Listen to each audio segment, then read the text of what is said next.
Sit down.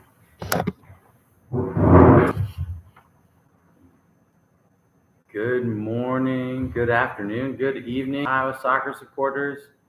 Ben Brackett here, Kicking Forward Soccer Talk, co-host, hanging out with my good friend and pal, Blake Siebers. Siebes, what's up, man?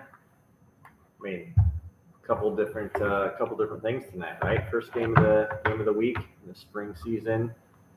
We've gone YouTube Live to try to get these cranked out for our listeners to give some feedback right away.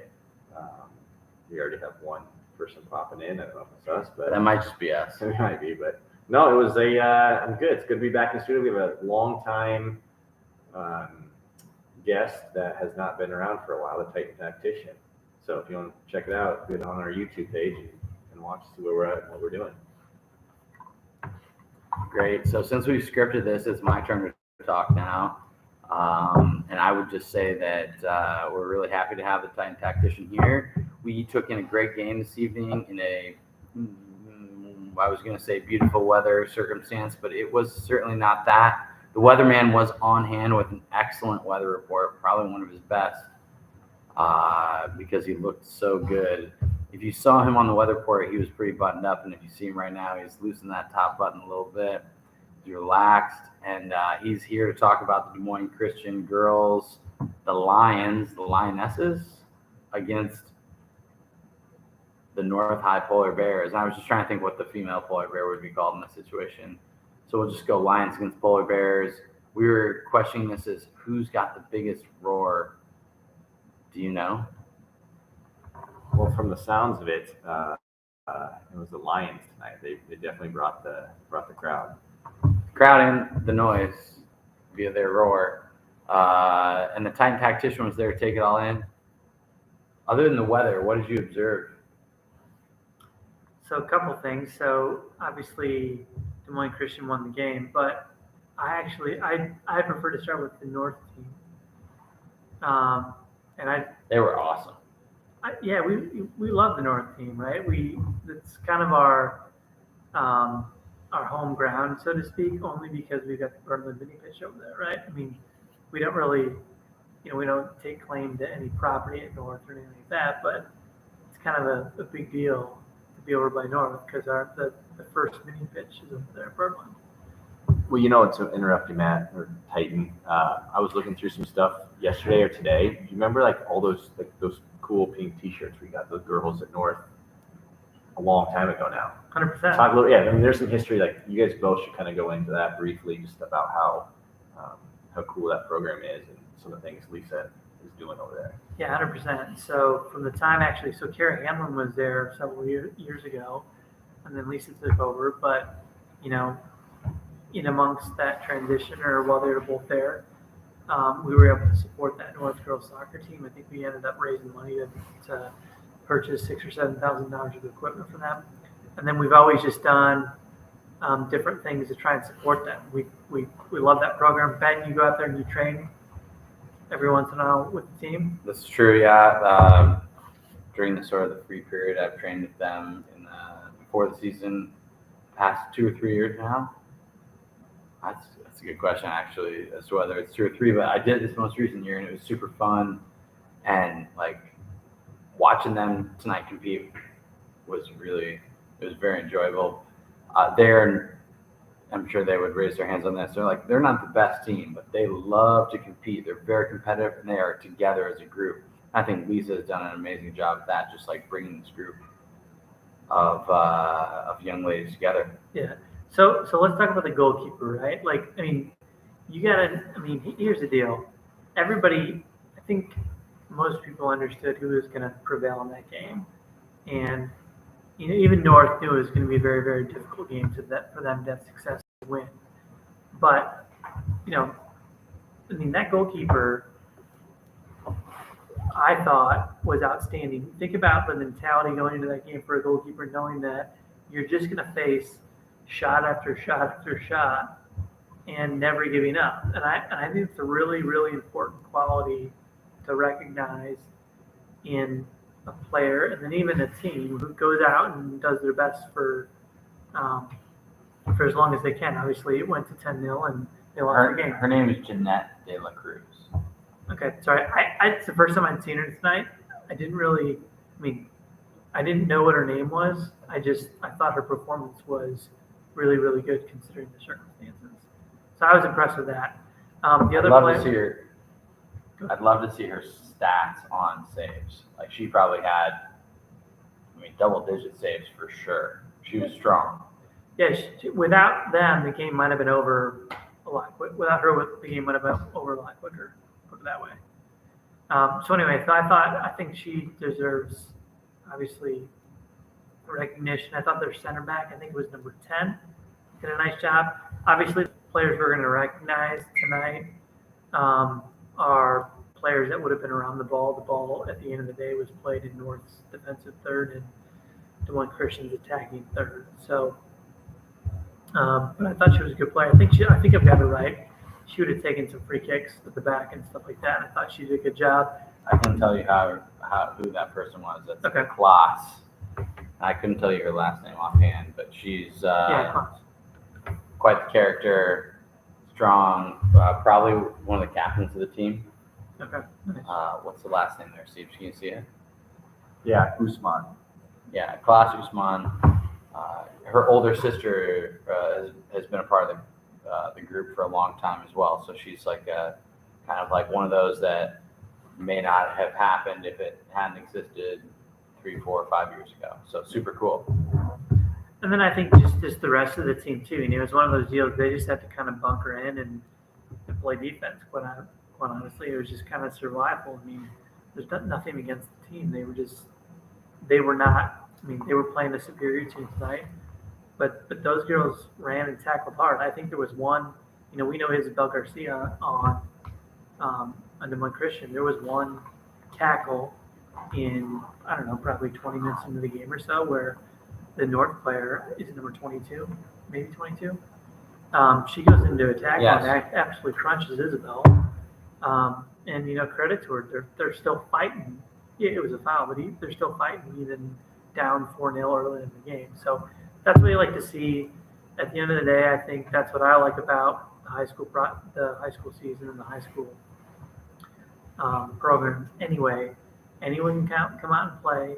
Any team can go compete, and some of these competitors just want to go out and do just that, and they want a little bit of physical fitness. They enjoy what they're doing, and they hang in there for as long as they can. And I think there's a lot of value in that.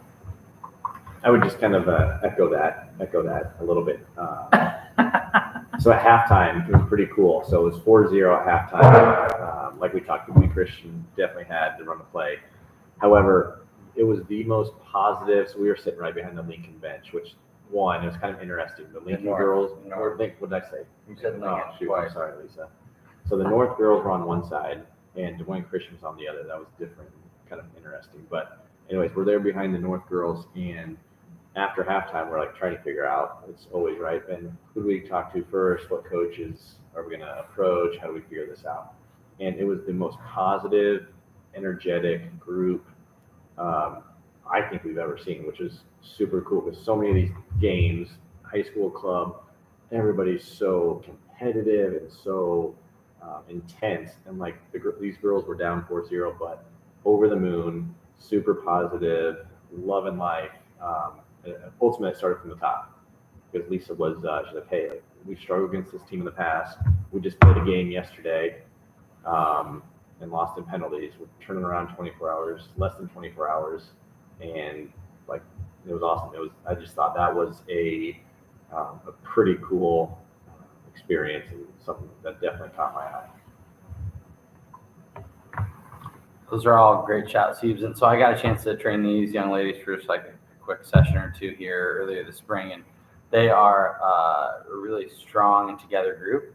And so it was really fun to watch them tonight. They were just like battling hard, like you said, getting stuck in, and everybody seemed to be playing for each other. And then you like come in at halftime and hear Lisa all pumped up about them. It was really cool to see, and I mean, it was just super fun to me.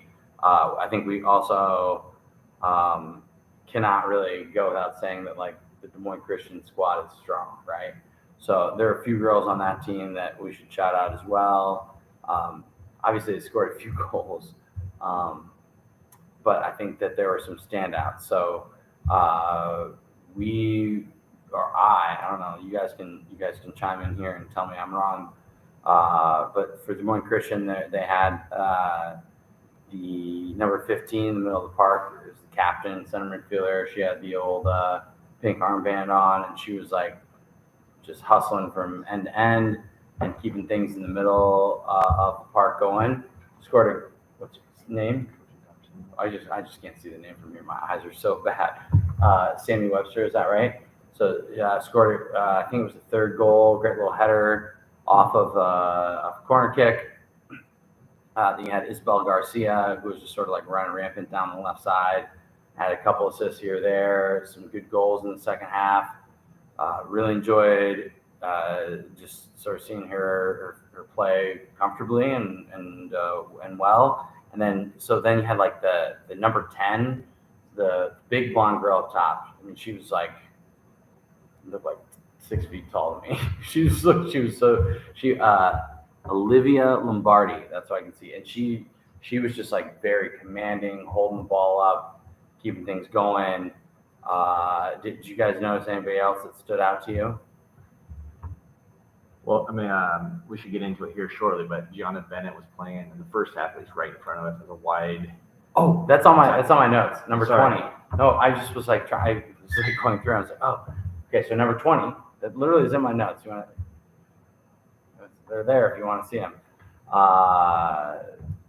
Because she's like also 6 feet tall, playing on the right wing and just like whipping balls in. She played the ball in on the corner kick. So she's one of our like also players to highlight for other reasons off the field. Definitely. So I always I like going to watching Des Moines Christian primarily because I know a lot of those girls. So I've known Sammy Webster and Isabel Garcia and Gianna Bennett since they were 9 and 10 years old. Maren Miller as well.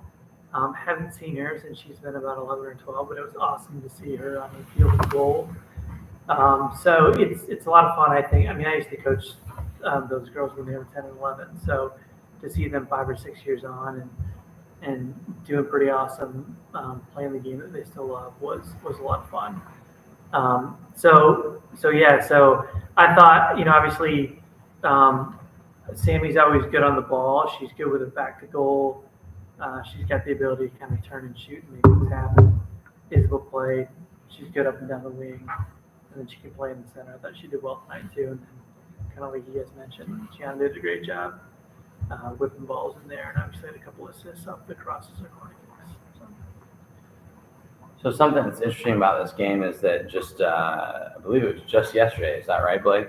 So both Des Moines North and Des Moines Christian played in a game the day before where they like played to the wire. So North played to a 0-0 draw, lost in a double shootout to Sheraton. So that means they played 80 minutes plus overtime, and then with just to compound things further, Des Moines Christian, the young ladies played against the Carlisle Wildcats, and they did win, but it was also all the way to the end, a 4-3 game. And so these are young ladies, competitors that are, if you're going and playing a game like that, you're going probably taking the bus home. You're getting home, 8, 9 o'clock at night.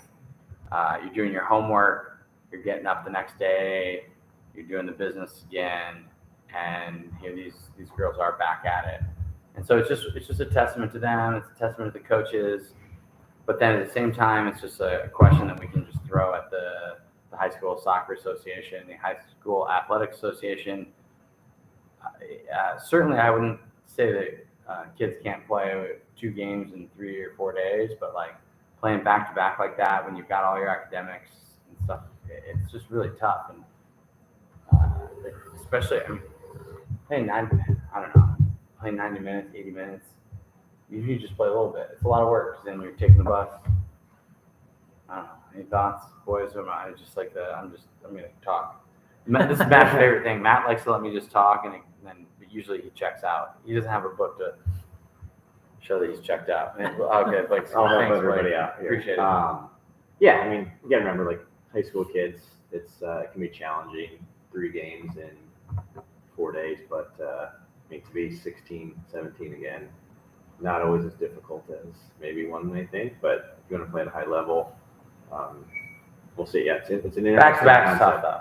Yeah, I mean, I think some of it, like, my understanding is the coaches schedule these games, which sometimes they do it to challenge their kids, right? See, get kids maybe deeper in the bench to play early in the season. Because I think later in the season, the games are definitely not 3 times a week. But like you said, you brought it up, and like Des Moines Christian, we know plays Thursday again. So 3 games, and I think that's maybe a challenge. We talked to their coach, Dan Webster, Sammy's dad, at halftime. Seemed a little bit frustrated, but I'm assuming he was like, hey, if we can get out of here, get these 10 goals, maybe end the game early, we've saved our legs a little bit after we just battled against Carlisle the night before. So I don't know. There's my 2 cents. Yeah, I would just add too that, I mean, I get it. There's a lot of games in very short space of time, but you also have big rosters. So, I mean, the coaches have got the ability to manage the players' physical bodies within the game. So, for example, tonight, I mean, it's 10-0. And, the fact that they played last night against Carlisle, didn't necessarily impact Des Moines Christian.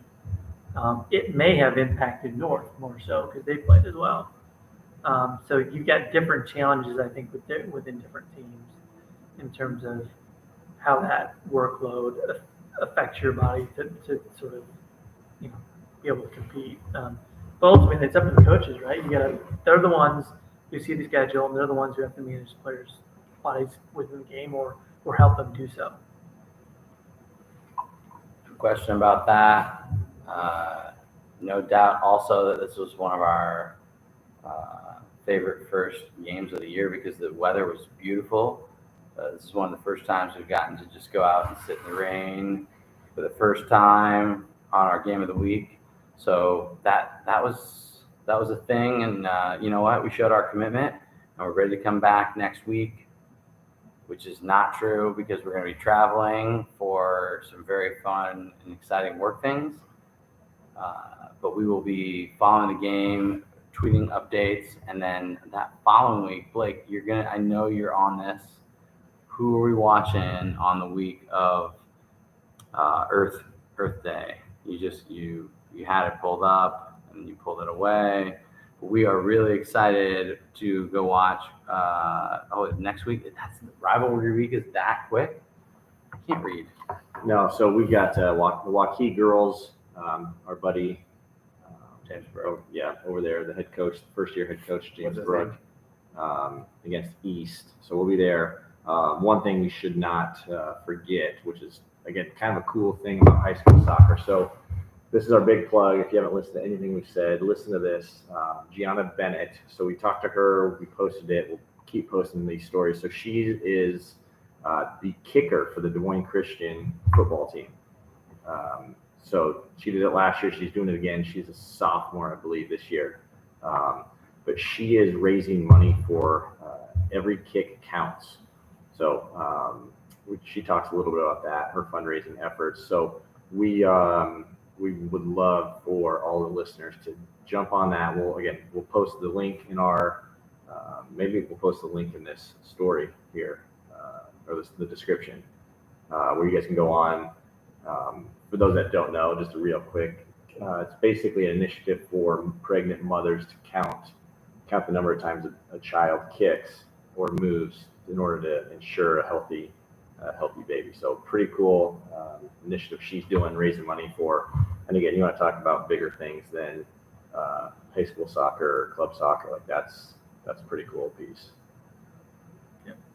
So I'm sorry, go ahead, guys. 100%. I think we're definitely in for a commitment too, right? What did we say on the story? 500. What No, are we? we'll match up to 500. Yeah, 100%. So if you want to, Yeah, tell we will match up to $500 for anyone who just gives us a shout and says, "Hey, I donated to the cause on behalf of Gianna." It looks like there's about $2,100 raised so far. I think she's got to go $5,000. I'm sure she's going to blow that out of the water. But we want to do our part. So we're in for 500. All you got to do is let us know in one of our stories or comments that you donated or you're going to donate, and we'll increase the tally for us. It's beautiful, Matthew, the Titan Tactician. We love having you on the podcast. Thanks for your insight this evening. So let's stay tuned because we've got a pod coming up in another couple of weeks with the game of the week. If you are a high school soccer supporter, I would love to hear what games you want to hear us chat about because we've picked, but we never know what you guys really want. Also, follow along for plays of the week. Got some fire plays this last week. Our pal over in Johnston, Jimmy Frizzell, roll drags, throwing us some absolute heaters, right, Siebes? What do you think about those? Well, I'm not going to give all the secrets away, but people are just going to have to follow us on social media, which is Instagram at KIF Soccer, Twitter, KIF_soccer, and Facebook, KIF Soccer. We got those dropping this week. So if you want to check out the top 4 plays and then get out and vote. So the committee doesn't have to get hassled this year like we did last year. Siebes, you're the man. See you next week for game of the week. Not next week. 4/22, Friday night. You got the Waukee Warriors girls team against the East Scarlets over there at Williams Stadium. See you then.